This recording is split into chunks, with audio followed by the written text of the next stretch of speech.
ada di Arab. Iya. Enggak jawab ada yang jawab antum ya. Iya, ini kayaknya ngadi nyerah apa? Nunjuk ke NC. Nunjuk ke NC. Tapi sayang kita nggak lahir di Arab. Kita kan bisa. Assalamualaikum gitu. Wah, itu masya Allah ya. Khair ya. Alhamdulillah. Itu juga bahasa Arab. Oke. V. Oke. Oke, next. Oke, tanggal berapa YN Roadshow Goes to Malang diadakan? Ini kalau nggak ada MC-nya pasti nggak tahu tanggal berapa ya tadi. Wih, bener. Tapi ada yang salah juga. Ada yang salah ya. Yang 19 Februari itu yang di Surabaya ya. Oke. Ya mungkin yang 2023 ya kurang teliti dikit. Kurang teliti dikit. Ya, oke. Boleh.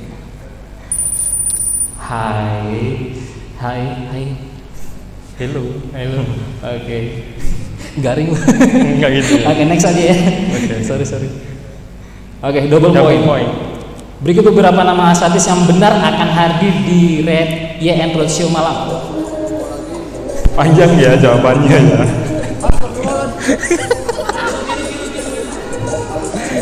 Masih ada 10 detik teman-teman. 9, 8, 7, 6, 5, 4, 3, 2, 1. Iya. Banyak yang benar. Banyak yang benar. Ya. Kok ada yang jawab yang D, Ustaz Andi Boni, ini salah server ini ya sebenarnya. Aku senozanya dia mungkin belum tahu ya. Mungkin yang di pikirannya itu Ustaz nasional. Betul sekali. Ya. Ini kan juga familiar sekali ya. Sangat familiar. Masya Allah. Oke, siapa yang peringkat pertama? Hai. Oke. Dan Fulan terus mengejar ya, tapi selisihnya 300 poin. Ya, semangat.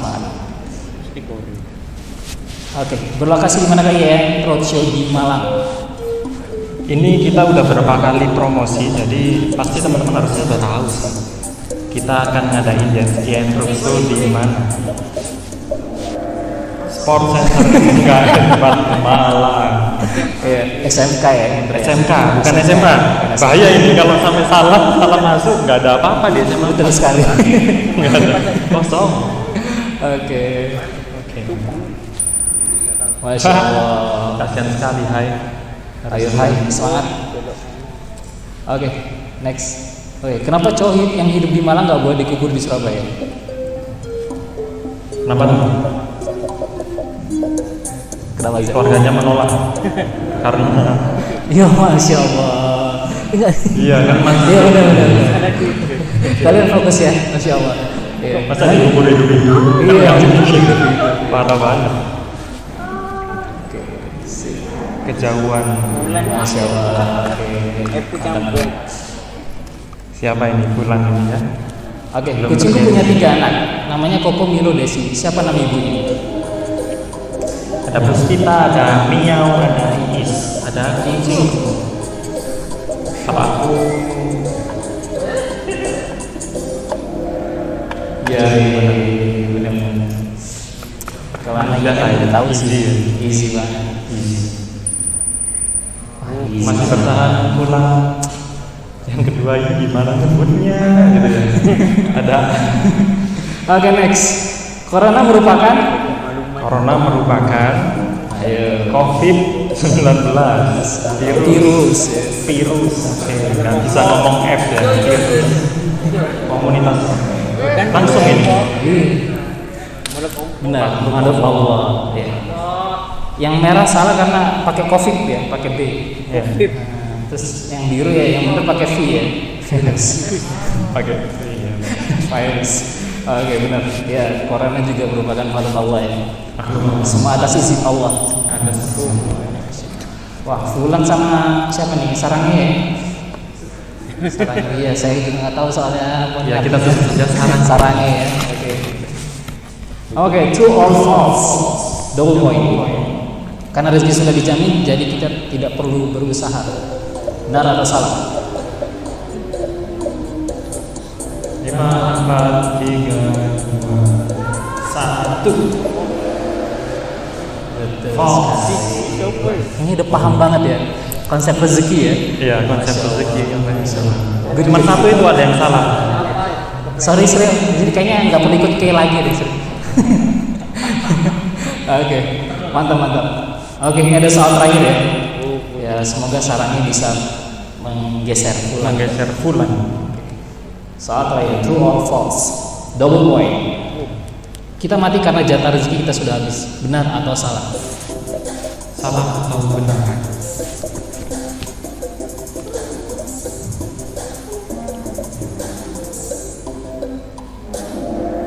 Ya. Ya, benar. Oh, masih ada yang itu ya, 7 menjawab. Kita mati di dunia ini otomatis semua rezeki yang sudah Allah atur sudah akan diberikan kepada makhluk tersebut. Jadi tidak ada satupun tersempil yang tidak belum diberikan.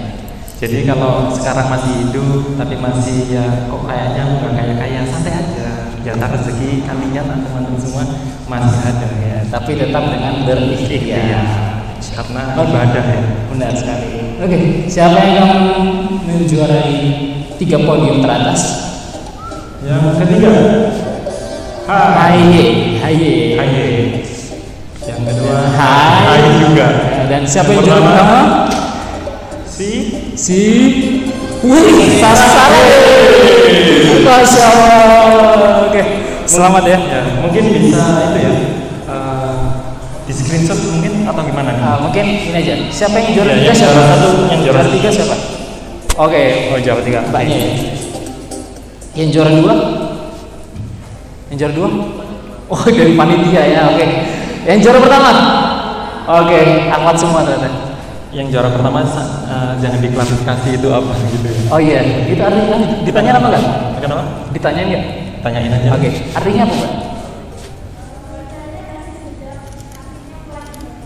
Oke. Iya udah. Oke, siap. Intinya itu. Intinya itu ya. Nah, kedengeran ya ini nanti. Mohon maaf kalau nggak bisa bahasa Korea. Oke, selamat buat teman-teman yang telah menjuarainya. Langsung dikasih nih. Nanti aja karena akad semua ya. Oke, nanti buat yang pemenangnya nanti bisa menuju registrasi, nanti bisa diambil door prize di sana. Menghubungi panitia akad ya. Iya. Oke, alhamdulillahirobbilalamin. Kita sudah refreshingnya sudah, perkenalannya sudah. Tentu yang kita tunggu-tunggu adalah materinya ya. Materi hari ini ya. Insya Allah akan disampaikan oleh Ustaz Ardi Nur Arroya, Masya Allah. Judulnya apa Mas tadi? No something like ujuk-ujuk. Oke. Artinya? Nggak ada yang tiba-tiba.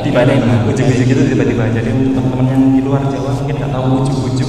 Iya. Artinya tiba-tiba. Ini kaitannya soal kehidupan ya, takdir ya. Pilihan juga. Oke.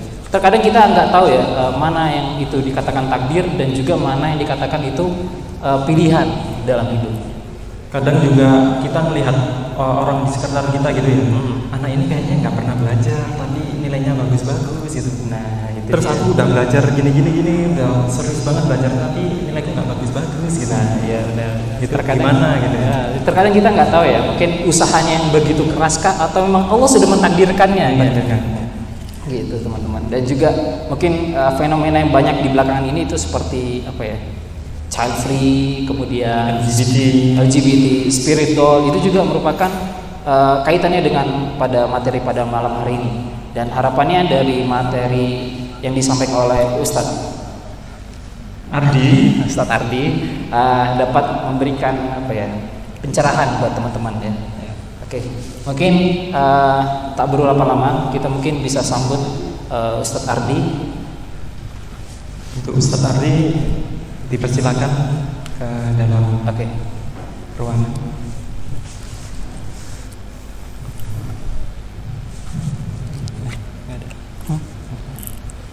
Oh iya.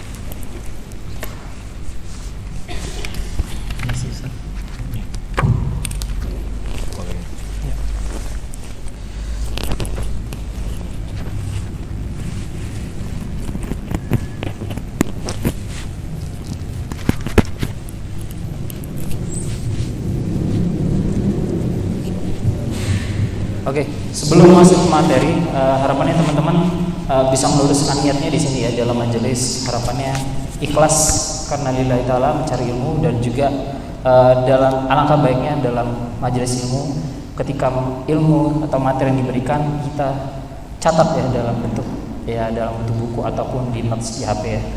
Mungkin seperti itu ya. Dan sebelum kita mulai, mari kita berdoa bersama. Jadi kita mengucapkan basmalah bersama-sama. Bismillahirrahmanirrahim. Ya, langsung saja mungkin kepada Ustadz Ardi. Kami persilakan. Oke, thank you.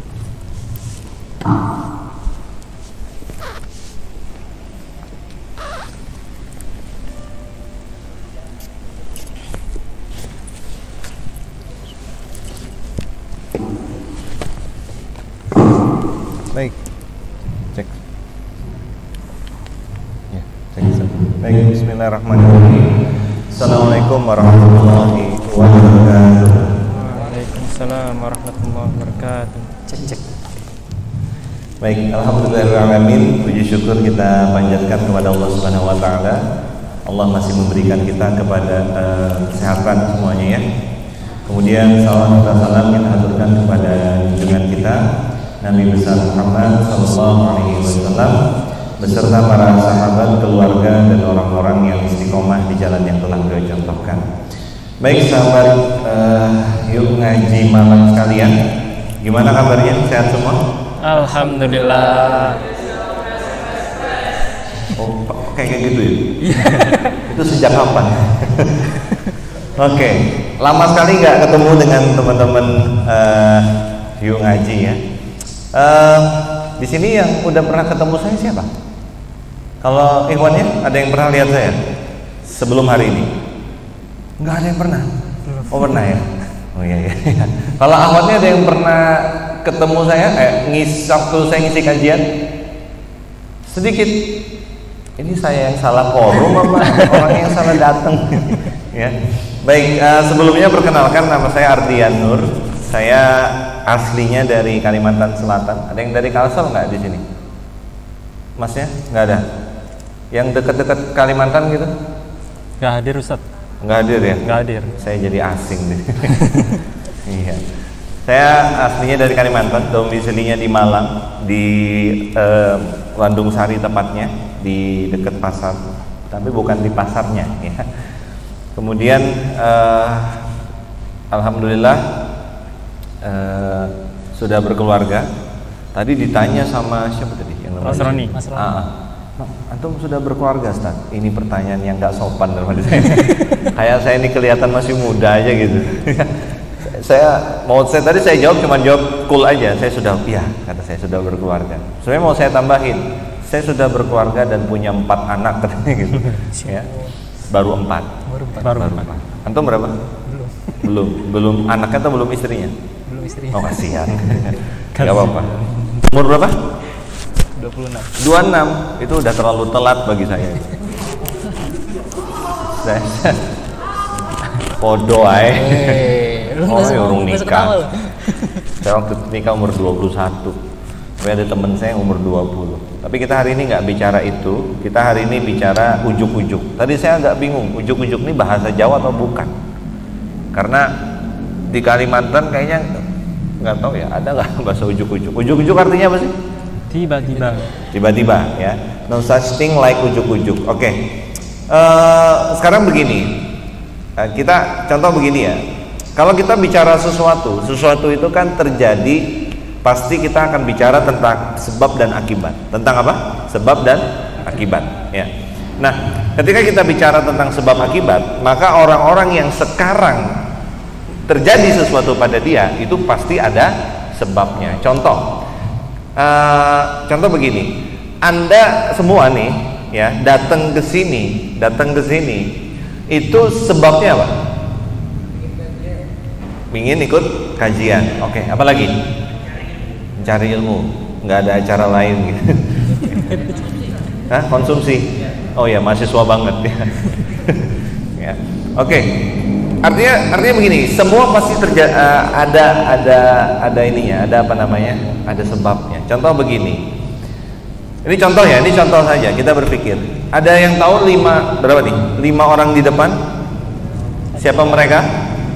Kaya. Menurut majalah Forbes, ini adalah orang-orang terkaya di dunia. Apa? Terkaya di dunia. Kekayaan mereka itu paling tinggi misalnya Elon Musk. Elon Musk ini pemilik apa? Saham di Tesla, mobil listrik itu. Dia punya 3.102 triliun. Ada yang pernah tahu duit 3.102 triliun? Mau nggak punya segini? Kok kayak nggak tertarik gitu? Pengen. Oh, pengen ya. Ya. Kemudian Jeff Bezos ini yang punya apa namanya? Amazon ya. Kemudian Bernard Arnault, Bill Gates ya dengan Microsoftnya. Pertanyaan saya, mereka menjadi seperti ini pilihan nopo takdir atau udah bakat gitu? Kutukan. Istidrak. Berarti ente nggak nikah tuh kutukan juga tuh, jangan-jangan tuh. Atau nggak lulus, ada mahasiswa tingkat akhir nggak lulus, itu kutukan juga berarti. Ya. Contoh lagi nih, ada yang kenal dia nggak? Siapa dia? Ada yang tahu nggak? Bukan. Oda tuh ya, One Piece ya? Bukan. Ada yang tahu nggak nih siapa? Salah. Ya.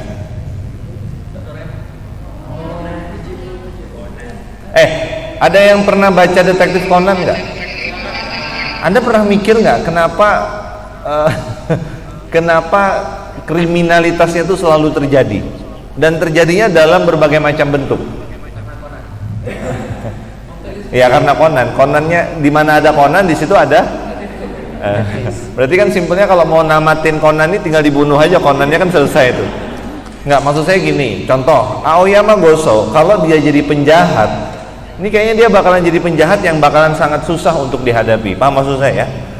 Karena Anda lihat aja tuh serial Detektif Conan itu. Yang kalau yang saya tahu Detektif Conan itu kita nggak akan pernah tahu itu tamatnya kapan. Kan begitu? Ya. Itu mulai dari saya dulu zaman SD sampai sekarang ceritanya muter gitu aja. Dan hebatnya Conannya nggak tua-tua. Ya. One Piece itu juga sama. Kita nggak pernah tahu tuh One Piece itu tamatnya kapan. Ya, mungkin antum, saya tuh ingat banget dulu waktu masih SMP sampai sekarang udah punya 4 anak, masih aja ceritanya begitu. Ya, nah dia pernah nggak? Dia bisa bikin cerita begitu. Itu kira-kira pilihan atau bakat coba atau takdir gitu? Pilihan. Gimana caranya? Dia milih buat apa gitu? Ya. Karena dia bisa bikin sebuah cerita yang cerita itu luar biasa. Orang tuh nggak kebayang. Ya ini contoh ya. Contoh lagi misalnya begini. Ini di negara kita sekarang ya, di dunia kita sekarang. Ini apa? Pelangi ya. Pelangi. Menurut Anda, orang yang kemudian pelangi itu pilihan atau bakat? Bakat. Bakat sih. Bakat kok pelangi. Pilihan atau bakat? Pilihan ya. Penyakit ya. Penyakit ya. Penyakit. Kalau penyakit berarti ada obatnya. Ada. Ya. Belum tentu juga kayaknya. Belum tentu. Penyakit atau pilihan ya. Karena banyak orang yang juga mengatakan bahwa loh kenapa Anda begitu? Ya karena ini takdir gitu. Ada yang bilang begitu. Contoh lagi, ada yang kenal dia siapa? Obatnya. Tahu ya siapa? Obatnya bernama Mas Inu, Mas Tengku Wisnu. Ya. Masih ingat nggak ini di serial apa yang ini? Cinta Fitri. Apakah Anda nonton? Enggak. Nonton ya Mbak ya? Iya. Pernah nonton? Berapa session? Episode pertama doang. Viral? Berapa sampai tamat itu? Itu lebih panjang daripada Tersanjung itu seingat saya. Anda tahu Tersanjung nggak? Udah tua berarti Anda tuh. Tersanjung aja tahu. Tersanjung tuh lama banget loh Tersanjung itu. Ya. Nah, Mas Tengku Wisnu dengan perubahan dia yang sekarang itu kira-kira takdir atau pilihan? Pilihan. Contoh lagi. Ini siapa? Pemain B. Iya tahu siapa? Dari Wali nggak? Bukan. Siapa? Iya, Reza Peter Pan. Oh, Peter Pan. Noah, mantan drummernya Noah. Tapi sampai sekarang masih main sih. Kalau Anda lihat di YouTube, yang di menghapus jejakku menghapus jejakmu ya, salah. Itu dia ada muncul lagi. Ini dulu orang ngeband, tapi kemudian hijrah, kan begitu ya. Nah pertanyaannya, itu pilihan atau takdirnya dia, atau memang bakatnya itu hijrah gitu? Ya. Nah sekarang gini, kalau kita bicara tentang pilihan atau takdir, kan begitu. Ini kan malam ini kan kita sebenarnya, apakah semua itu terjadi ujuk-ujuk gitu? Ujuk-ujuk itu maksudnya tiba-tiba terjadi gitu ya. Maka mau nggak mau kita bicara tentang qada dan qadar ya. Nah saya pengen bicara begini, kalau terkait qada dan qadar, jadi gini, masalah qada dan qadar itu tidak pernah muncul di zaman sahabat. Dia baru muncul di abad keempat Hijriah, ketika kemudian para ulama itu mulai menerjemahkan buku-buku filsafat Yunani ke dalam bahasa Arab ya. Yunani kan waktu itu kuat sekali filsafatnya. Ketika Islam itu melakukan futuhat ke seluruh negeri, dia ketemu dengan sebuah pemikiran baru bernama filsafat ya. Nah ulama-ulama itu tertantang untuk menyelesaikan masalah yang ada dalam kajian filsafat tersebut ya. Masalah tersebut pernah menjadi bahasan di kalangan pendeta Nasrani, tapi gagal untuk menyelesaikannya ya. Masalahnya yang kayak tadi tuh, ini pilihan atau takdir. Contoh lagi nih, Anda datang ke sini itu dipaksa oleh Allah atau atas kerelaan Anda? Ya, bingung. Anda duduk di tempat itu dipaksa Allah atau atas kerelaan Anda atau instruksi panitia? Nah, paham maksud saya? Ini masalah kalau nggak diselesaikan ruwet nanti. Apa masalahnya? Jika Anda menulis sekarang, ya, menulisnya Anda itu atas kehendak siapa? Kehendaknya Allah atau kehendaknya manusia? Ya. Kalau kecoret, kehendaknya Allah atau kehendaknya manusia? Ya. Berarti salah Allah dong kecoret itu. Ya. Contoh lagi, jika manusia sholat itu atas kehendak siapa? Ayo. Kehendaknya Allah atau kehendaknya manusia? Manusia. Lah kan yang nyuruh Allah. Allah nggak punya pendirian belas. Ya. Kemudian jika manusia sedekah itu atas kehendak siapa? Kehendaknya Allah atau kehendaknya manusia? Manusia. Yang nyuruh sedekah kan Allah gitu. Ya. Kemudian jika manusia berzina, ini pokoknya kok agak kurang enak. Itu kehendak Allah atau kehendak manusia? Nanti kita lihat ya. Masalahnya begini. Jadi jika jawabannya tadi itu semua adalah kehendak Allah, jika jawabannya apa? Kehendak Allah semuanya, mengapa Allah menghendaki ada manusia yang dipaksa untuk berbuat baik dan ada manusia yang dipaksa untuk berbuat jahat? Ya, artinya begini, ada orang ketika dia berzina, kamu kenapa berzina? Oh iya, ini karena dipaksa oleh Allah gitu. Kamu kok kemudian kenapa nggak menutup aurat? Iya, ini atas kehendak Allah. Kok nggak kemudian hijrah? Iya, ini takdirnya Allah. Paham maksud saya? Jadi kalau ada orang yang kemudian mengatakan semua itu adalah kehendak Allah, mengapa Allah menghendaki ada manusia yang berbuat baik, ada yang berbuat jahat, di mana keadilannya Allah? Ya. Nah, dan mengapa kalau manusia dipaksa untuk berbuat jahat, ketika nanti di akhirat harus disiksa di dalam neraka? Kan yang maksa dia berbuat jahat itu Allah.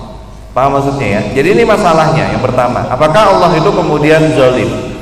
Apakah demikian? Nanti kita bahas. Nah, tapi kalau sebaliknya, ya, ini tadi kayaknya jawabannya yang ini nih, sebaliknya. Karena tadi jawabannya semuanya ini. Kalau semua itu adalah kehendak manusia, kan tadi semua jawabannya kehendak manusia kan? Ya. Maka berarti manusia mempunyai kebebasan untuk berbuat. Contoh, habis dari kajian sini, Anda mau kemana? Gimana? Beli makan, pulang. Misalnya nih ya, Anda pengen pulang, ternyata tiba-tiba di tengah-tengah Anda pengen beli makan. Pertanyaan saya, apakah Allah tahu Anda akan beli makan gitu? Kan tadi rencana awal ke rumah, ya. Nah, berarti manusia mempunyai kebebasan untuk berbuat. Jika manusia memiliki lingkaran kebebasan untuk berbuat, maka kehendak Allah itu terbatas. Allah cuma tahu Anda bakalan pulang ke rumah, tapi Allah nggak tahu kalau tiba-tiba di rumah Anda lihat ada kemudian nasi goreng baunya enak, tiba-tiba mampir gitu ya. Ini berarti Allah itu terbatas. Berarti Allah tidak akan mengetahui apa yang akan diperbuat manusia, apakah dia akan pulang ke rumah atau terus pergi ke kantor misalnya ya. Berarti Allah juga belum mengetahui apakah seseorang manusia itu masuk surga atau masuk neraka. Kenapa? Karena kehendaknya Allah itu terbatas ya. Nah, berarti kehendaknya Allah itu terbatas, termasuk ilmunya Allah itu juga terbatas. Pertanyaannya, apakah demikian? Nah, sekarang coba kita lihat. Kalau tidak ya, berarti Allah maha berilmu, maha mengetahui apa yang sudah terjadi, sedang terjadi, maupun yang belum terjadi, termasuk yang lahir maupun yang batin. Sepakat enggak? Yakin? Oke.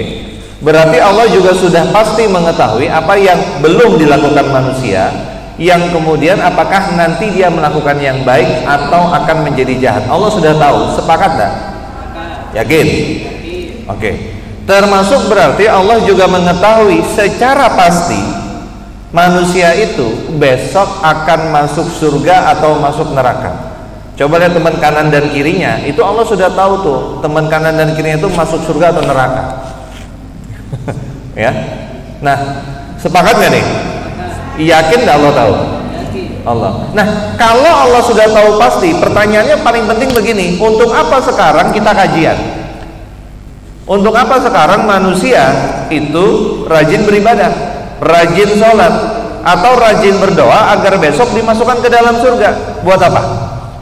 Kan Allah sudah tahu. Misalnya begini nih, si fulan nih dia masuk neraka misalnya, dia mau doa kayak gimana aja tetap aja masuk neraka. Dia mau sholat kayak gimana aja tetap aja masuk neraka. Katanya tadi yakin, terus kita sholat buat apa? Ya, kan tidak ada gunanya karena Allah sudah tahu pasti surga dan nerakanya orang tersebut. Contoh, kita kajian sekarang buat apa coba? Kalau ternyata ujung-ujungnya juga neraka misalnya, ya berarti nggak usah kajian. Ini ustadznya sesat nih. Ya, gimana? Masih yakin? Memang harus bingung karena materi malam ini memang bikin bingung. Ya, apakah demikian? Nah, ini masalahnya terus berkembang. Kita lihat lagi. Masalahnya terus berkembang. Ya, menyangkut masalah hidayah. Pernah nggak dengar ada orang yang kemudian bertanya, mikir, hidayah itu kehendak Allah atau atas hasil usaha manusia? Ayo, yang ngasih hidayah siapa? Atas usaha manusia atau kehendak Allah? Kenapa ada orang yang bahkan sudah jelas sekali hukum Islam atau syariat Islam ada di depan dia, itu nggak hijrah-hijrah? Ayo. Nah, berarti hidayah itu kehendaknya Allah, kehendak manusia. Contoh lagi, masalah tawakal. Ya, apakah manusia harus berpasrah secara total kepada Allah ataukah harus senantiasa berusaha? Senantiasa berusaha. Senantiasa usaha. Oke. Kalau senantiasa berusaha, berarti Allah perannya di mana? Berarti hasil itu tergantung pada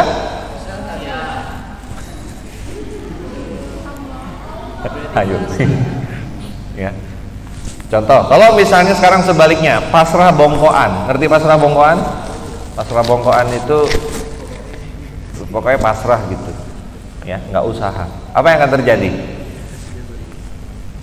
Ya pasrah, nggak akan usaha kan, nggak akan ikhtiar. Contoh lagi, masalah rezeki. Kira-kira rezeki itu ketentuan Allah atau dari hasil usaha manusia? Ayo, rezeki itu ketentuan Allah atau dari hasil usaha manusia? Ketentuan Allah. Kalau ketentuan Allah, nggak usah kerja. Ada orang diem dapat rezeki, ada nggak? Ada orang yang kerja sudah banting keringat, peres tulang, ya nggak dapat rezeki yang banyak. Ada? banyak. Saking kebaliknya itu, ya. Banting keringat peres tulang kan gitu. Ya. Jadi rezeki itu ketentuan Allah atau hasil usaha manusia? Ketentuan Allah. Udah ya. Nah ini nanti kalau diterusin akan terjadi perkelahian nih. Ya. Kemudian masalah ajal. Ajal itu ketetapan Allah atau bergantung dari usaha manusia? Ketetapan Allah. Kok tadi manusia ini ketetapan Allah ya? Kalau itu ketetapan Allah, kenapa ada orang yang kemudian sudah tua lama tapi nggak mati-mati misalnya? Kan begitu, ya?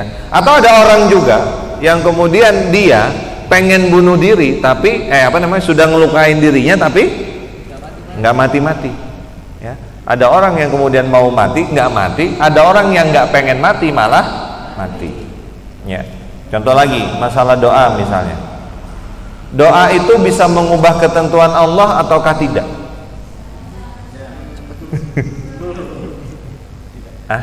Ayo. Koneknya. Ini masalah keimanan nih, khawatirnya nanti. Berarti Allah tuh bisa diralat ya? Ya. Masalahnya Mac.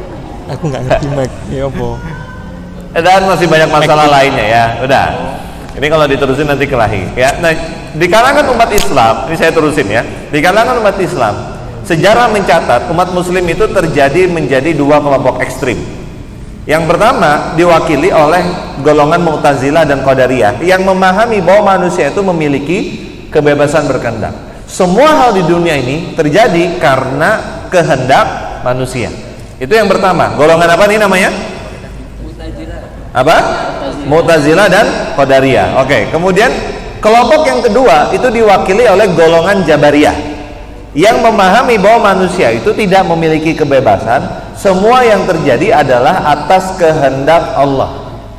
Ya. Kelompok apa namanya yang kedua? Jabariyah. Nah, kira-kira mana kelompok yang benar? Ya. Ini semuanya masing-masing punya dalil, masing-masing punya hujah, masing-masing punya ayat Al-Quran andalan, masing-masing punya hadis andalan. Sampai kemudian mereka bertarung begini. Ini ada orang Mu'tazilah, ada orang Jabariyah. Mereka kemudian bilang begini, udah kita gini aja, kita tentukan pemenangnya dengan siapa yang kemudian bisa dapat mangga duluan. Dapat apa? Mangga. Orang Mu'tazilah itu tadi pemahamannya apa? Kebebasan berkehendak. Berarti kalau dia pengen mangga, dia harus berusaha. Oke. Kalau orang Jabariyah, kalau dia pengen mangga, dia ngapain? Doa. Oke, doa. Ya. Akhirnya masing-masing ngelakuin apa yang dia yakinin. Yang Mu'tazilah pergi ke pasar, ya. Yang Jabariyah itu berdoa di rumah. Ya. Sampai kemudian di pasar dia beli mangga, kemudian dia balik ke rumah, dia kemudian datang ke temannya tadi yang Jabariyah tadi, kemudian bilang, ini buktinya kalau saya benar. Dengan saya berusaha, saya beli, pergi dari rumah ke pasar, kemudian datang ke sini, saya bisa dapetin mangga. Kamu diem aja di sini, itu nggak dapat mangga, gitu. Ya. Kemudian yang Jabariyah itu hanya tersenyum, ya, sambil kemudian tetap santai gitu, ya. Karena dia merasa sudah menang nih yang Mu'tazilah, dia kemudian kasihan juga temennya ini nggak dibagi mangga, kan begitu. Ya, akhirnya dia kupasin mangga, kemudian dia makan, kemudian dia bilang, ya udahlah yuk kita bagilah mangganya gitu, ya. Kemudian yang Jabariyah bilang, nah inilah kalau Allah sudah berkehendak katanya. Saya diem aja, mangganya datang ke tempat saya. Jadi siapakah pemenangnya, kan begitu, ya. Jadi ini pembahasan yang nggak pernah berakhir. Di luaran sana kita akan menemukan orang yang dia itu jor-joran dari segi usahanya, tapi nggak kemudian melibatkan Allah. Ada juga orang yang nggak usaha belas, hanya kemudian mengandalkan. Nah, kita lihat dalil-dalilnya ya, dalil-dalil qada dan qadar. Ini misalnya, wa ma kana li nafsi an tamuta illa ya.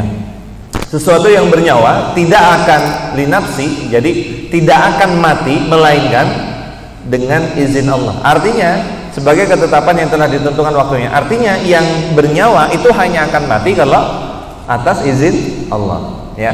Kemudian berikutnya, ya, tiap-tiap umat mempunyai batas waktu, maka apabila telah datang waktunya, mereka tidak dapat mengundurkannya barang sesaat pun dan tidak dapat pula memajukannya. Jadi kalau orang sudah mati itu nggak bisa dimajuin, nggak bisa dimundurin, ya. Kemudian yang berikutnya, tiada suatu bencana pun yang menimpa di bumi dan tidak pula pada dirimu sendiri, melainkan telah tertulis dalam kitab Lauh Mahfuz sebelum kami menciptakannya. Sesungguhnya yang demikian itu adalah mudah bagi Allah. Contoh, kemarin erupsi Gunung Semeru, Allah udah tahu atau belum? Tahu. Palu yang gempa bumi, Palu itu apa? Tsunami ya? Tsunami, gempa bumi. Dua-duanya ya? Dua-duanya. Ya, apa namanya, tanah bergerak itu ya? Allah tahu nggak? Tahu. Ya, ini ayatnya. Kemudian yang lain, katakanlah sekali-kali tidak akan menimpa kami melainkan apa yang telah ditetapkan oleh Allah bagi kami.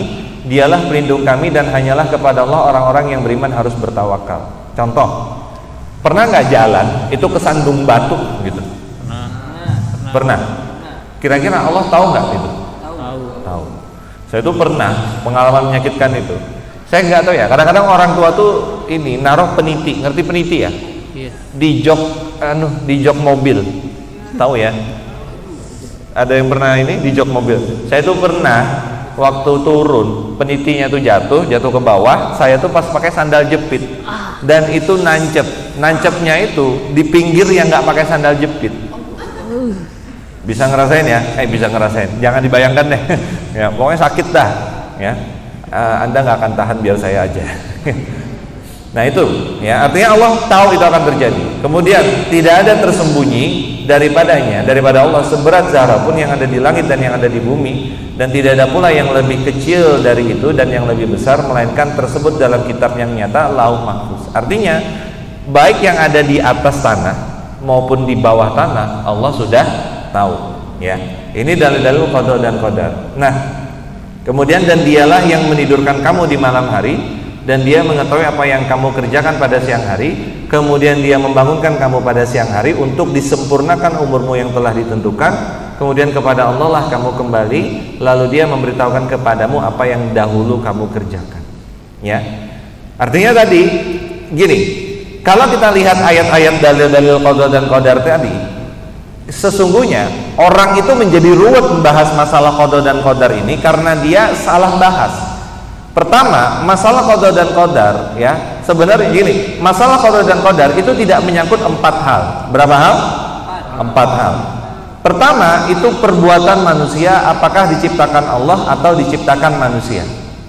Kalau dari ayat tadi, jawabannya kira-kira perbuatan manusia itu diciptakan oleh Allah atau diciptakan oleh manusia? Ayat tadi diciptakan oleh Allah, ya. Kemudian iradah atau kehendak Allah apakah meliputi seluruh kejadian atau tidak? Jawabannya meliputi seluruh kejadian, karena Allah tadi mengatakan tidak ada yang luput sedikit pun dari Allah, sebesar zarah pun atau yang lebih kecil lebih besar daripada itu, ya. Kemudian ilmu Allah apakah sudah mengetahui sebelum, selama dan sesudah kejadian atau tidak? Sudah mengetahui atau tidak?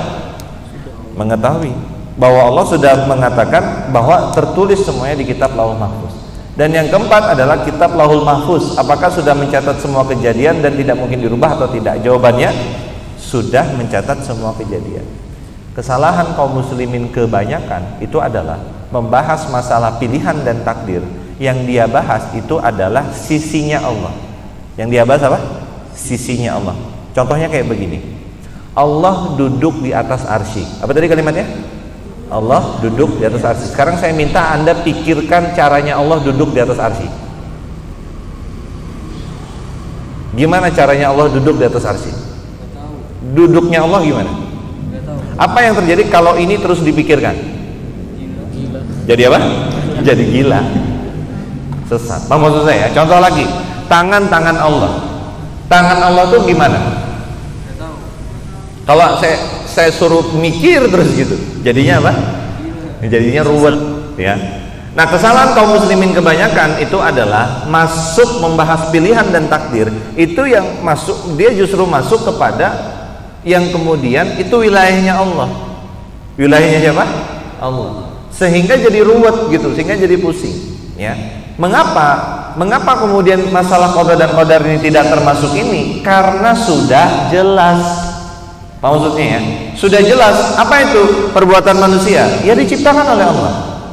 Kehendak Allah. Apakah meliputi seluruh kejadian? Iya. Jawabannya meliputi seluruh kejadian. Nggak apa-apa. Masih. Ilmu Allah. Apakah sudah mengetahui sebelum, selama, dan sesudah kejadian? Jawabannya iya. Ya.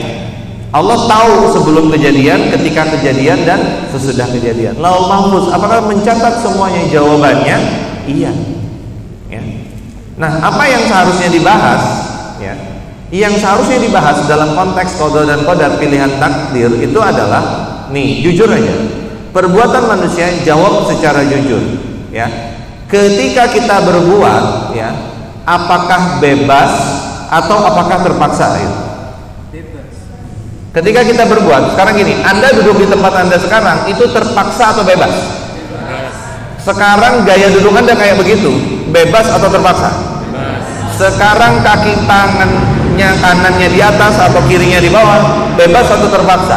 Bebas. Oke. Kalau misalnya nih kita jawab terpaksa, ya, kalau jawabnya terpaksa, ini akan jadi masalah. Mengapa? Karena kalau baik, apakah kemudian akan mendapat pahala, atau jika buruk akan mendapat siksa? Padahal dipaksa, kan begitu? Ya, artinya kalau dipaksa, bagaimana mungkin bisa mendapat pahala? Tapi kalau bebas, benarkah kita bebas berbuat? Pertanyaannya kan gitu, ya. Pertanyaannya gampang gini aja, Mas, Mbak, bisa nggak? Contoh begini, punya jantung? Punya. Jantungnya berdetak dari kapan? Dari kita. Ya kalau dari lahir ya mati. Janin. Semenjak ya di kandungan ibu kan, ya. Sampai kapan?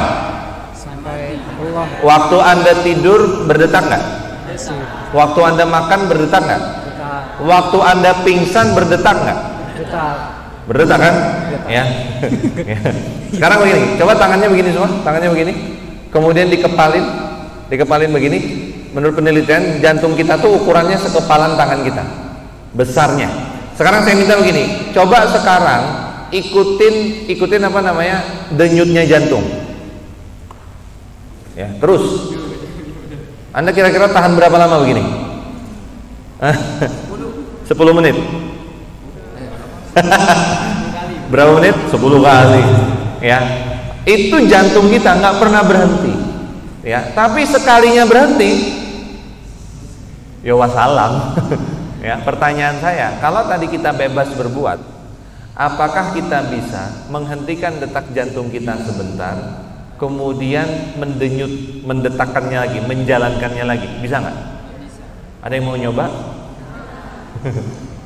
Ya, katanya bebas. Ya, apakah benar-benar ya? Apakah benar-benar kita itu bebas berbuat? Padahal jantung kita saja kita tidak bisa mengendalikan. Contoh lagi, punya mata? Berapa kali dalam 1 menit Anda berkedip? Oke, sekarang gini, bisa nggak? Jangan berkedip 5 menit aja. Kering. Gimana? Kering. Bisa? Ya, gitu. Katanya kita bebas berbuat. Ternyata ada hal-hal yang kemudian tidak bisa kita kendalikan. Ya. Jadi sama. Jadi artinya apa? Pembahasan yang seharusnya dibahas itu bukan apakah perbuatan kita tuh dipaksa atau bebas. Karena kalau bahas ini terus, baliknya sama kayak tadi. Ya. Ini bukan masalah perbuatan kita ini dipaksa atau bebas. Contoh, mohon maaf, masih punya orang tua kan ya? Oke. Kenapa kemudian Anda punya orang tua beliau? Apakah itu dipaksa atau bebas? Dipaksa. Ya. Dipaksa sama siapa? Atau gini deh, ya. Ini artinya gini, kita tuh kadang-kadang salahnya di sini. Bahasnya itu yang apakah perbuatan kita ini terpaksa atau bebas. Sehingga apa? Ketika meruwet di situ, pusing. Ya. Bagaimana yang benar? Nah, yang benar tuh gini. Kita lihat fakta perbuatan manusia, bukan perbuatan manusianya dipaksa atau apa tadi satunya? Bebas. Apa tadi? Dipaksa atau bebas. Ya. Fakta perbuatan manusia itu kan sebenarnya ada dua. Satu, dia itu berada di wilayah yang dikuasai manusia. Satunya ada wilayah yang menguasai manusia. Contoh, Anda sekarang menggerakkan tangan Anda sekarang itu di wilayah yang mana? Yang dikuasai. Jantung Anda berdetak itu di wilayah yang mana? Di mana? Daerah yang tidak, yang menguasai manusia atau tidak kita kuasai. Nah, jadi sebenarnya fakta perbuatan manusia ini cuma dua ini aja muternya. Satu, ada daerah yang manusia itu dia kuasai. Satu, ada daerah yang kemudian tidak dia kuasai. Nah, kita bahas dulu daerah yang menguasai manusia atau tidak dikuasai oleh manusia. Ya, pertama begini, ada daerah yang yang pertama adalah daerah yang menguasai manusia atau manusia tidak punya kuasa di sini. Itu adalah yang terikat dengan nizam wujud. Maksudnya apa? Contoh begini, kenapa Anda terlahir, Mbak atau Mas? Kenapa Anda terlahir sebagai perempuan dan ini laki-laki? Kenapa? Terpaksa. Ya, nyesel nggak? Repot juga ya pertanyaannya, nyesel nggak gitu? Ya, contoh, tadi ada yang dari Lampung, mana? Yang dari Lampung? Antum dari Lampung, Lampung mana? Bandar Lampung, Halim. Bandar Lampung ya, oke. Saya pernah kalau Bandar Lampung tuh ini ya, apa namanya ikannya? Patin, Mas? Tahu masakannya yang khas itu apa? Ente orang Lampung apa bukan? Sewit. Oh, bandarnya ya. Contoh, kita lahir kita lahir di kota kita di Lampung misalnya. Itu kita bisa request nggak? Bisa. Ya. Misalnya nih, ya Allah, kalau bisa saya lahirnya di Eropa gitu. Biar matanya biru gitu kan. Ya. Atau kata orang tuh yang orang-orang yang paling ganteng tuh adanya di Turki misalnya, di Afgan gitu. Ya. Kenapa di Indonesia gitu? Yang Indonesia ini notabene orangnya kurang lebih sama. Iya kan? Sama. Hanya kalau semakin ke timur itu semakin gelap itu aja. Ya kan? Ada yang pernah ke Merauke kan? Saya pernah ke Merauke dan saya menemukan bahwa iya ternyata orang Merauke itu gelap-gelap. Ya. Tapi ada juga yang putih, ya. Itu contoh terikat nizam wujud. Contoh lain lagi. Ada yang bisa berenang nggak? Berenang. Bisa berenang. Oke. Bagaimana caranya supaya kita bisa berenang agak lama? Agak lama. Hah? Tanpa alat bantu. Misal contoh gaya Gaya dada deh misalnya. Harus ngambil nafas. Berapa lama Anda bisa berenang tanpa ngambil nafas? Cuma detik itu. Ya, itu contoh. Ya, contoh lagi. Bisa nggak kita berjalan di air? Nggak bisa. Ya kayak Naruto ngeluarin cakra dulu. Hah? Bisa nggak? Berjalan di air nih, bisa? Nggak bisa. Itu nizam wujud. Contoh lagi, bisa nggak kita terbang? Nggak bisa. Terbang, bisa nggak? Nggak bisa. Kalau mau terbang kita harus naik pesawat, alat bantu, ya, apapun alat bantunya. Itu nizam wujud, ya. Jadi sesuatu yang sunnatullah diciptakan oleh Allah, ya. Contoh lagi, kalau lapar berarti kalau lapar makan. Kalau ngantuk, kalau haus minum, ya. Kalau haus itu kita biarin, apa yang akan terjadi?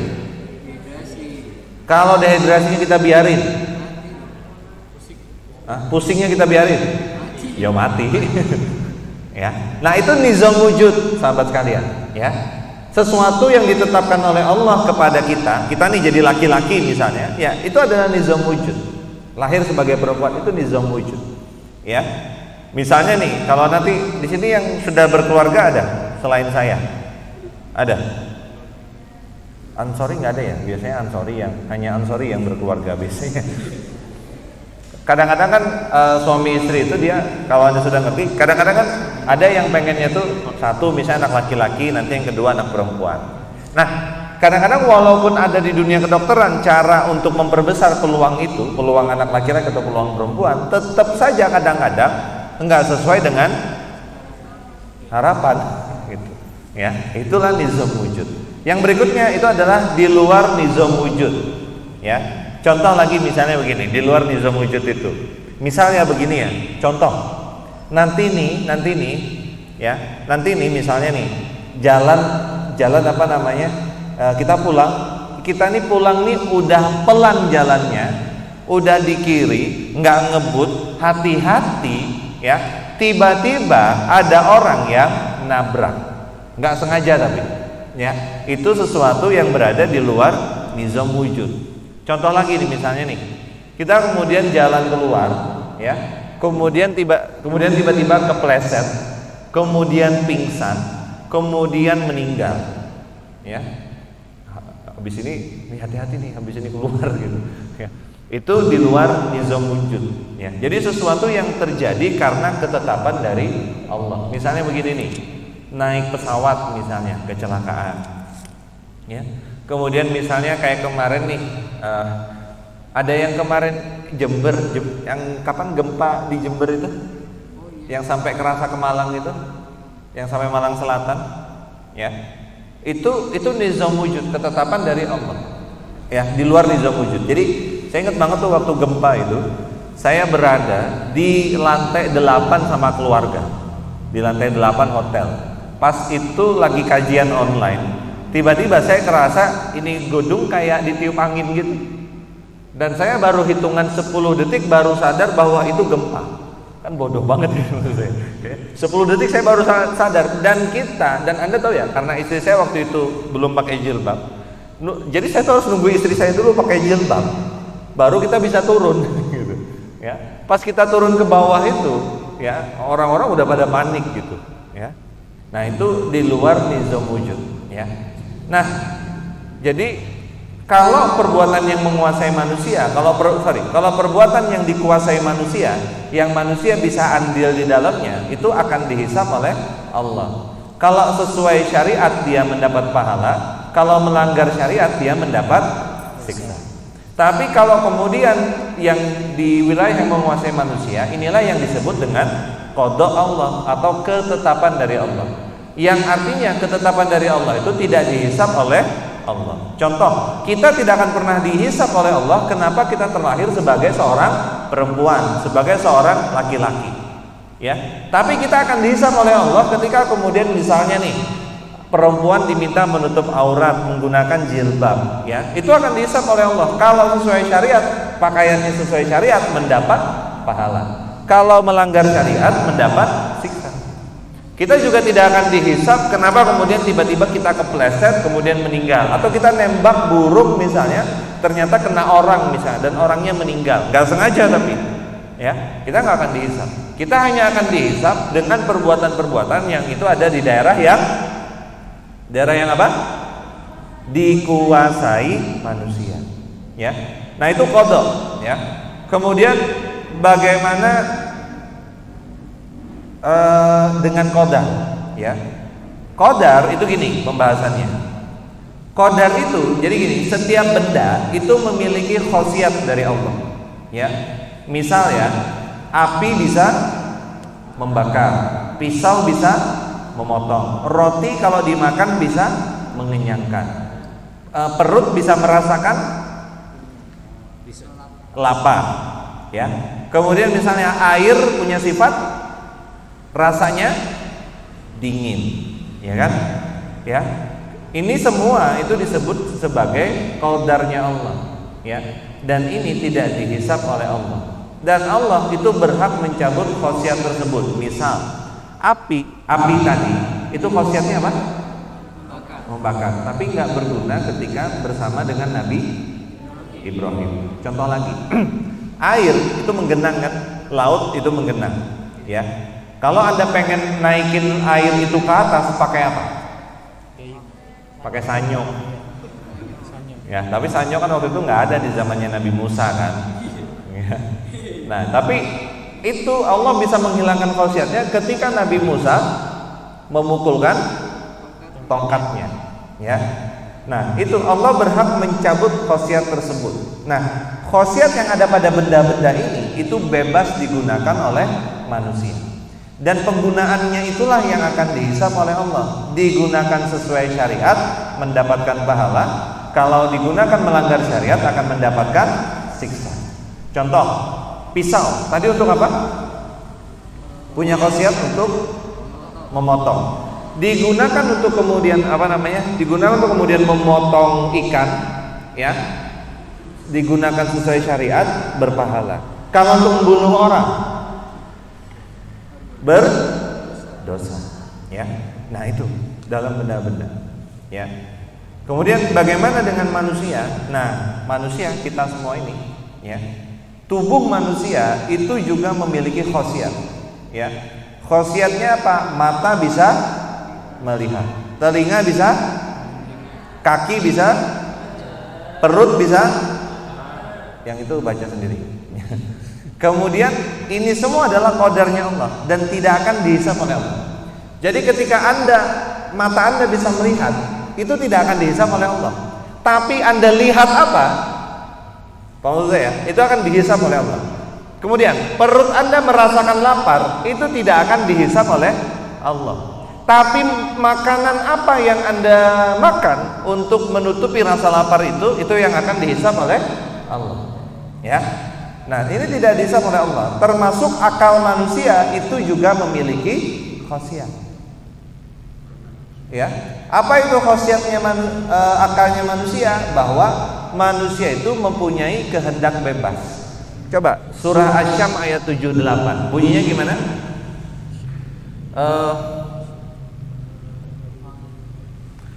Kok saya lupa? Jadi di Asy-Syams ayat 78 dan Al-Balad ayat 10 ini Allah mengatakan begini. Kok saya lupa ya.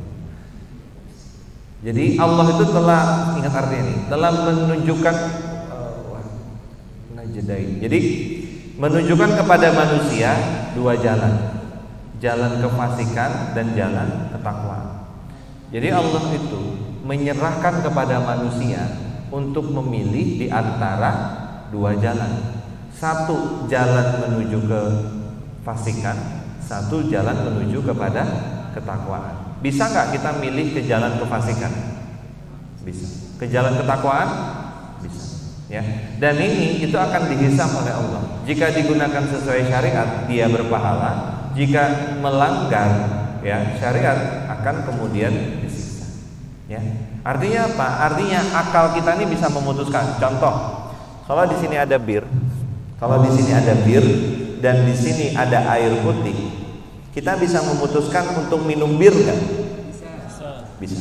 Kita bisa memutuskan untuk minum air putih? Bisa. Kalaupun kita dipaksa misalnya, Mbak, Mas, Anda harus minum ini bir, kita bisa nggak mengikuti paksaan itu? Bisa nggak ngikutin paksaan itu? Bisa nggak menolak paksaan itu? Bisa. Nah, yang kayak begini akan dihisab. Paham maksud saya? Jadi akal manusia, ya, itu memiliki kehendak bebas. Jadi Allah itu berkehendak bahwa jadi gini, bagaimana kita harus mengaitkan dua kehendak, antara kehendak Allah dan kehendak manusia, ya. Jadi bagaimana kita dapat mengaitkan? Jadi gini, iradah Allah, ilmunya Allah, kehendaknya Allah itu meliputi segala macam sesuatu, termasuk terhadap kehendak manusia. Lalu bagaimanakah kehendak Allah terhadap kehendak manusia? Ternyata Allah berkehendak, ya, apa? Manusia untuk memiliki kehendak bebas. Artinya begini, manusia itu berkehendak bebas, bisa memilih antara bir dan antara air putih. Ini juga atas kehendak Allah. Anda misalnya nih jalan keluar sana, mau lewat kiri atau lewat kanan, itu atas kehendak manusia. Tapi kehendak manusia itu, manusia bisa berkehendak atas kehendak Allah. Karena Allah berkehendak, manusia bisa bebas berkehendak, ya. Sehingga ketika akal manusia memiliki kemampuan untuk bebas memilih perbuatannya, itu adalah kehendak Allah juga. Jadi begini, contoh jawabannya begini jadinya. Mbak, kenapa Anda duduk di tempat yang Anda duduki sekarang? Itu atas kehendak siapa? Kehendak saya, kehendak manusia. Tapi saya bisa duduk di sini atas kehendak saya karena Allah berkehendak, saya bisa berkehendak. Paham nggak? Ya, maksudnya ya. Artinya apa? Nggak terlepas. Artinya nggak terlepas bahwa Allah itu akhirnya mengetahui segala macam kehendak kita. Contoh lagi misalnya nih, kita keluar dari sini mau pulang, tiba-tiba mau pulang itu ada kemudian ya martabak, misalnya kita pengen beli. Kehendak kita pengen beli martabak itu, kehendak manusia atau kehendak Allah? Kehendak manusia. Tapi kita bisa berkehendak seperti itu karena Allah berkehendak, kita bisa berkehendak. Apa maksudnya ya? Artinya apa? Kita nggak lepas bahwa akhirnya Allah itu pasti tahu segala macam apapun yang kemudian akan kita lakukan. Ya. Nah, firman Allah Subhanahu wa taala, dan jikalau Tuhanmu menghendaki, tentulah beriman semua orang yang di muka bumi seluruhnya. Maka apakah kamu hendak memaksa manusia supaya mereka menjadi orang-orang yang beriman semuanya? Tapi Allah tidak berkehendak. Ya. Jadi kalau Allah mau semua, kadang-kadang kan saking kita kemudian pusingnya dengan dunia sekarang ini yang ruwetnya luar biasa. Ya, orang-orang yang kemudian ngaku Islam tapi menjelekan Islam, kadang kita pikir, kenapa nggak semua orang ini dijadikan oleh Allah tuh kayak Anda semua gitu. Kajian hijrah gitu kan, suka dengan kajian, nutup aurat, nggak neko-neko, kan enak hidup begitu, kan begitu. Ya nggak? Sepakat dah? Begitu. Cuman ternyata Allah itu pengen menguji kita, ya, dengan orang-orang yang begitu. Ya. Nah, ini sekarang contoh kasus. Ya. Ini gambarnya ngeri banget ya. Ini kasus manusia bunuh diri dengan menusukkan pisau sampai mati. Bagaimana hal itu dapat dijelaskan? Apa kasusnya? Bunuh diri sampai mati. Gimana nih bisa dijelaskan? Kira-kira nih orang bunuh diri, dia masuk surga apa masuk neraka? Kita lihat dulu ya. Untuk menjelaskan kasus tersebut ini harus diurai, ya. Kejadian demi kejadian, kayak ngupas bawang. Satu, mengapa dia bunuh diri? Kira-kira kenapa dia bunuh diri? Tahu banget. Gambarnya tahu ya? Iya, karena diputus cinta oleh pacarnya, sehingga hatinya sangat pedih, kan gitu. Ya, sampai-sampai dia mau gantung diri di pohon lombok gitu. Ya.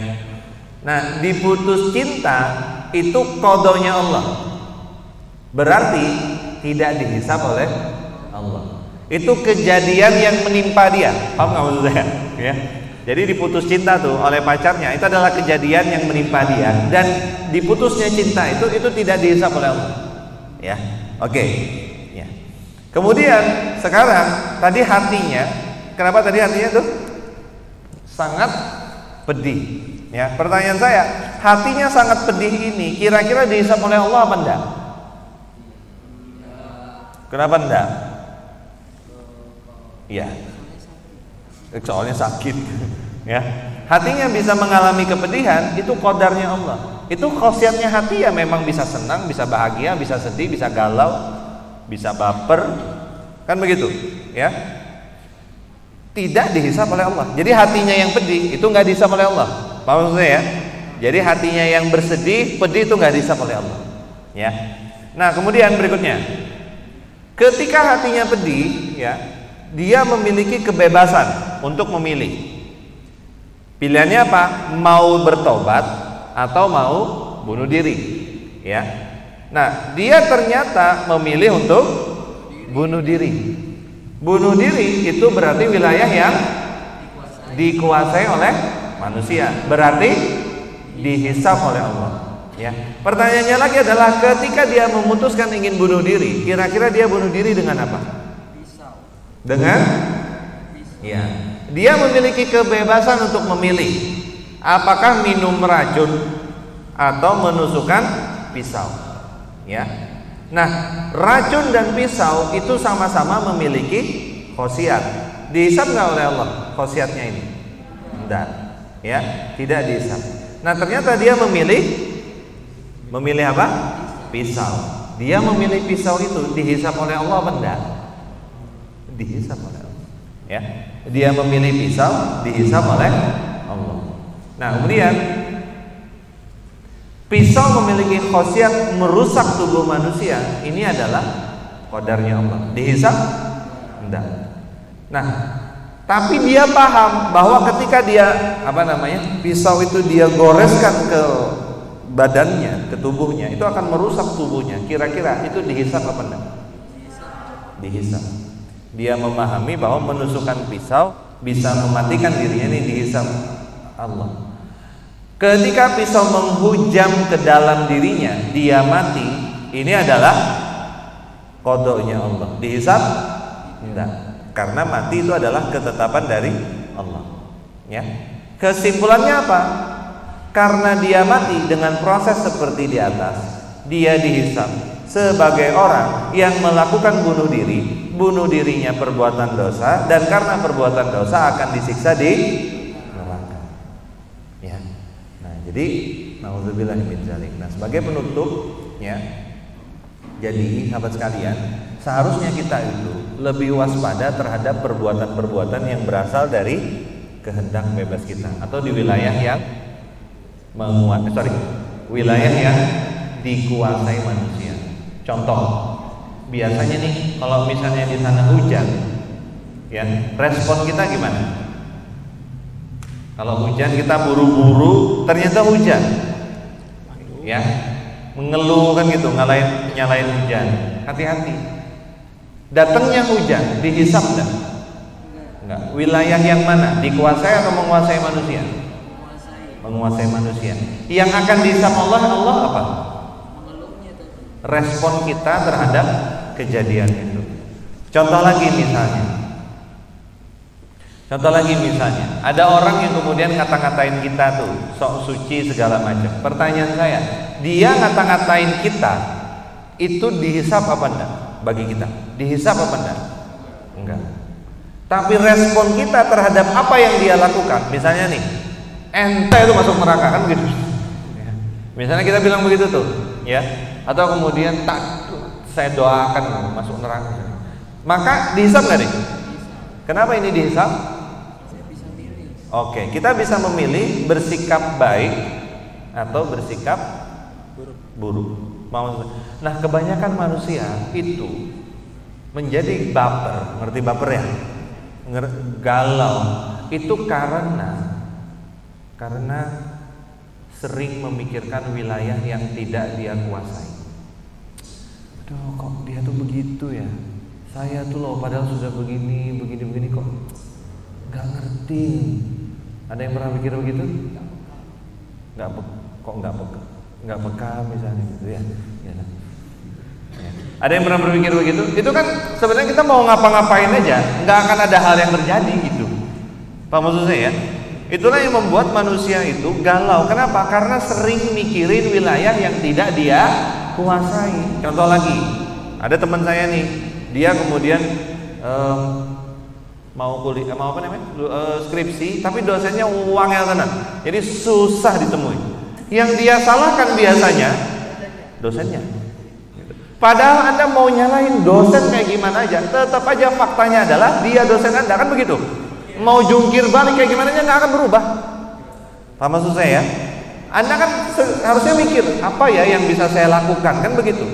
Makanya kebanyakan orang yang memikirkan wilayah yang tidak dia kuasai itu pasti nyari kambing hitam. Pasti apa? Nyari apa tadi? Kambing hitam. Itu langganannya pasti begitu. Makanya kita itu seringkali, akhirnya saya bilang begini, orang yang salah memahami tentang qada dan qadar ya, tidak berhati-hati terhadap wilayah yang dia kuasai, itu akhirnya gini, mohon maaf ya, dia itu nggak berjuang terhadap hidupnya sendiri. Ya, ada orang, saya tuh pernah ketemu teman tuh begini, ada orang yang kemudian misalnya gini, dia tuh, ini contoh ya, yang bahasa kita tuh quarter life crisis. Artinya apa sih? Apa sih? Iya gitu lah. Quarter life crisis itu apa? Mencari jati diri kan begitu. Ada orang itu begini dia tuh. Duh mas, saya tuh sebenarnya bingung mas. Kenapa bingung? Ya tante, saya tuh bingung. Ya kenapa bingung? Saya itu sudah umur segini, kerjaan belum beres. Terus orang tua punya harapan besar. Hidup saya kok begini aja. Mau nikah rayane duit, mungkin juga nggak ada yang mau. Kok sama? Mau ngaji kok males, nggak semangat gitu. Kayaknya saya ini memang gimana ya? Memang saya tuh nasibnya begini. Nah, ini kan contoh orang-orang yang nggak memahami atau salah pemahaman tentang qada dan qadar. Padahal yang bisa merubah hidup kita itu siapa? Kan begitu. Ya, sekarang saya tanya, yang bertanggung jawab terhadap hidup kita itu siapa? Ya kita sendiri. Kita yang memutuskan mau kayak gimana gitu. Ya. Kita yang memutuskan. Makanya kemarin nih, contoh kayak saya nih ketika sebagai seorang pengusaha. Ini kemarin itu kan kena pandemi, itu kan luar biasa pukulannya. Kalau mau nyalahin pandemi sampai kapanpun, pandeminya yang nggak akan hilang gitu ya, tetap aja kayak begini gitu. Tinggal kan kita mikir apa yang harus kita lakukan gitu ya. Nah makanya sekali lagi teman-teman sekalian, kita harus paham bahwa perbuatan itu yang akan dimintai pertanggungjawaban oleh Allah. Makanya pembahasan qada dan qadar ini, ketika saya dapat pembahasan ini, saya jadi paham apa yang saya harus pikirkan, yang saya harus kemudian fokus, apa yang saya nggak urus gitu. Ya, ketika saya kemudian dapat masalah, orang nggak suka sama saya, nggak apa-apa gitu. Kalau memang saya benar, kenapa? Ya santai aja gitu. Saya tinggal menentukan sikap saya kayak gimana. Ya, nah terhadap kejadian-kejadian yang menimpa kita, harus kita imani bahwa itu adalah ketentuan Allah. Jika kejadiannya menyenangkan kita, harus kita syukuri. Tapi jika kejadiannya menyusahkan kita, kita harus bersabar, karena semuanya itu kembali kepada Allah. Jadi pesan saya, kalau kita semua di sini pengen lebih terjadi, kalau bahasa saya ya, quantum leap. Quantum leap itu lompatan kuantum di dalam hidup kita. Maka pahami konsep ini benar-benar. Berpikirlah sesuatu yang berada pada wilayah yang kita kuasai. Wilayah yang tidak kita kuasai jangan terlalu dipikirin, karena mau dipikirin kayak gimana aja itu hanya membuat kita merasa lemah, nggak bisa ngapa-ngapain, ujungnya jadi galau. Dan kalau sudah jadi galau, pasti pelariannya ujung-ujungnya kepada maksiat. Itulah yang terjadi kepada kebanyakan orang saat ini. Ketika dia kemudian merasa hidupnya tuh nggak aur-auran gitu kan, nggak teratur, dia menyalahkan orang lain, dia menyalahkan hidupnya sendiri, dia menyalahkan orang tuanya, dan dia melarikan dirinya itu kepada solusi yang sebenarnya malah memperparah dan memperusak hidup dia. Betul lah, betul. Ya, itu yang terjadi. Sekali lagi, jangan jadi remaja yang galau. Karena peradaban Islam itu tidak mungkin dibangun dari orang-orang yang galau. Ya. Kenapa? Karena kita tuh kalau pergi perang, masa luka sedikit galau, kan diapong. Ya. Kemudian musuhnya banyak sedikit galau, kan repot. Ya. Hati-hati, ya. Semoga ini bisa menjadi hal yang bermanfaat bagi kita. Nasihat juga bagi saya. Itu yang ingin bisa saya sampaikan. Mohon maaf kalau ada yang salah. Walau a'lam bishawab, saya kembalikan kepada MC-nya. Assalamualaikum warahmatullahi wabarakatuh. Waalaikumsalam warahmatullahi wabarakatuh.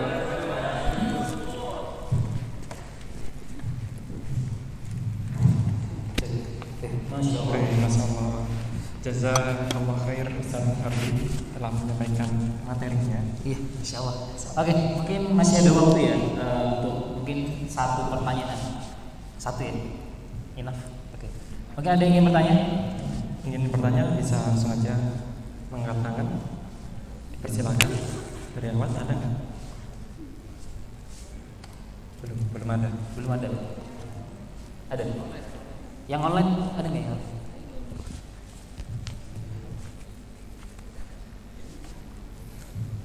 Ada yang bertanya?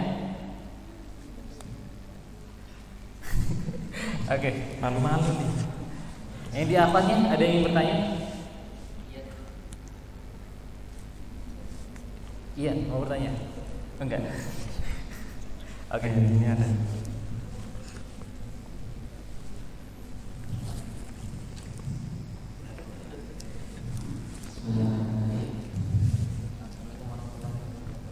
Waalaikumsalam. Jadi, izin bertanya Ustaz, ini udah belajar terkait ini, ya, dari kehendak Allah. Terus bagaimana kita menanggapi terkait Lauhul Mahfuz? Ya. Itu mungkin pertanyaan dari saya. Terkait apa? Lauhul Mahfuz. Lauhul Mahfuz satu kita imani bahwa itu ada. Itu satu ya. Yang kedua, kita imani bahwa semua kejadian di dunia ini, mau dari dulu yang sekarang sedang terjadi dan apa yang akan terjadi dan bagaimana dunia ke depan, itu semua sudah tertulis di situ. Ya, cukup sampai situ saja. Ya. Kenapa? Karena kalau kita mikirkan, kira-kira di Lauhul Mahfuz itu jodoh saya sudah tertulis atau belum ya? Nah, itu susah mikirin yang begitu. Atau misalnya begini, kira-kira di Lauhul Mahfuz itu saya ini bisa jadi orang kaya apa enggak? Mikirin kayak begini nih, itu tadi. Karena Lauhul Mahfuz itu berada di wilayahnya Allah. Memikirkan sesuatu yang berada di wilayah Allah hanya membuat hidup kita menjadi ruwet. Pusing kita. Kenapa? Karena beda. Allah tidak minta itu untuk dipikirkan. Allah minta untuk diimani. Udah cukup sampai situ aja.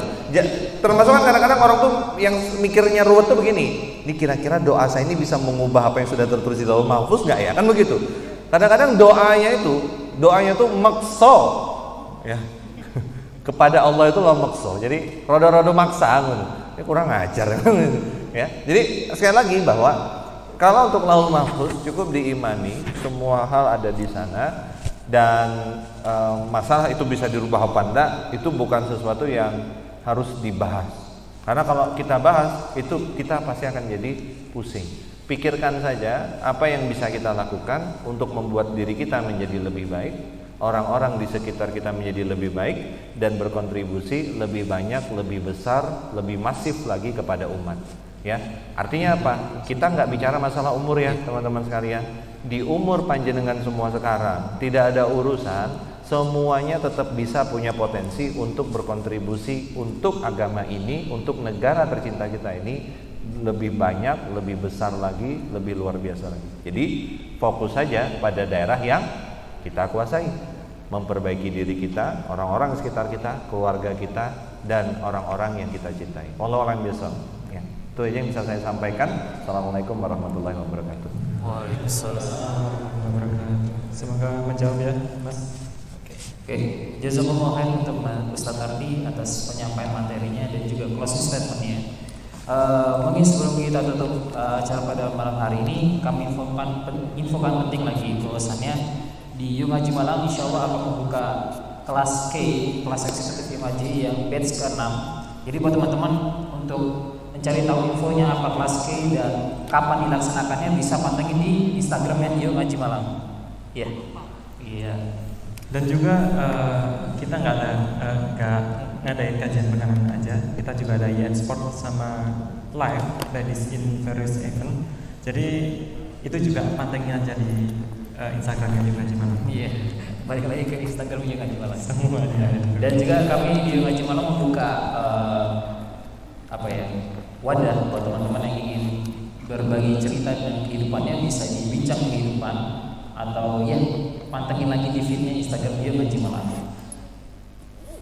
Dan juga jangan lupa yang tadi udah nyatet materinya bisa langsung aja di upload ya, dan tag story-nya itu tag IG-nya Yung Haji Malang.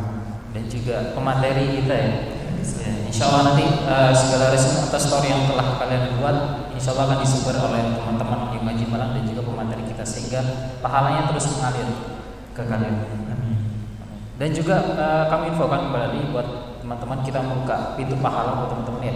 Jika ingin berdonasi atau berinfak sedekah untuk kepentingan dakwahnya Yuk Ngaji Malang, kami sangat terbuka lebar, bisa melalui kotak infak yang telah disalurkan atau donasi melalui QR code yang telah disebarkan oleh admin. Dan yang terakhir, info terpenting juga, jangan lupa di bulan Februari kita ada event, big event gitu ya, event besar yaitu YN Roadshow. Jadi asatid di pusat Yuk Ngaji Pusat datang ke Malang. Ya, insya Allah. Jadi buat teman-teman yang ingin membooking tiketnya bisa melalui offline di meja registrasi atau secara online di bit.ly/YNR Malang. Nah, di situ nanti akan ada tiket-tiketnya ya. Untuk waktunya, tempatnya, dan lain-lain sudah tercantum di IG. Jadi stay tune terus di IG-nya Yuk Ngaji Malang. Ya, Masya Allah. Oke, tak terasa kita sudah sampai di ujung acara. Mungkin sebelum kita akhiri acara kajian pekan pada malam hari ini, maka baiknya kita beristighfar dan membaca doa kifaratul majelis.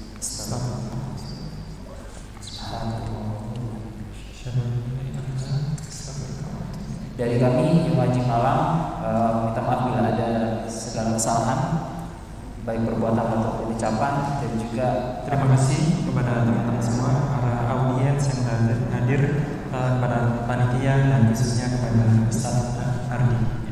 Ya, mungkin dari kami sekian, kami mohon maaf, kami undur diri.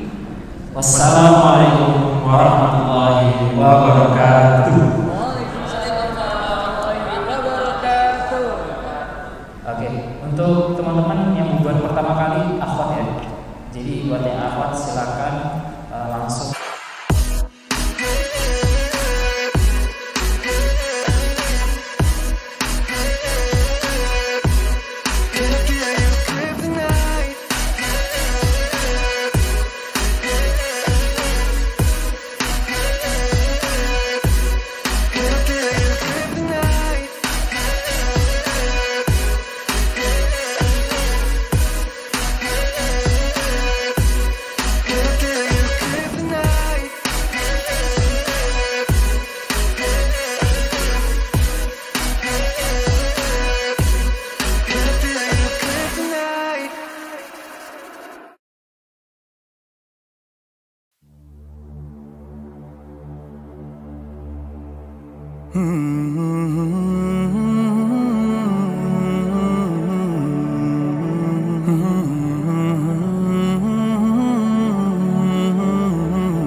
Maulaya sholli wa sallim daiman abadan ala habibika khairil khalqi kullihim.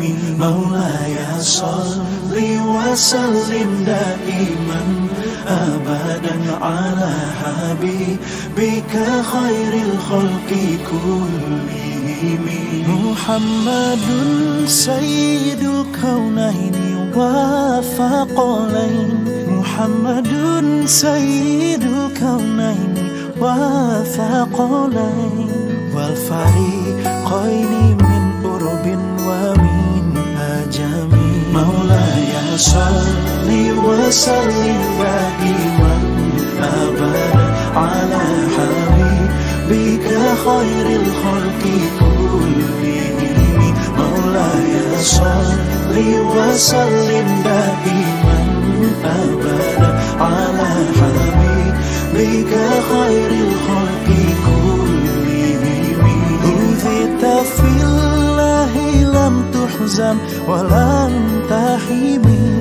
Udhita fillahi lam tuhzan wa lam tahimi. Hatta ghadad ummatal islami fi nujumi. Maulaya sholli wa sallim daiman abadan ala habibika khairil khalqi kullihim. Maulaya sholli wa sallim daiman abadan ala habibika khairil khalqi kullihim. Habibullah Rasulullah imamul mursalin. Habibullah Rasulullah imamul mursalin.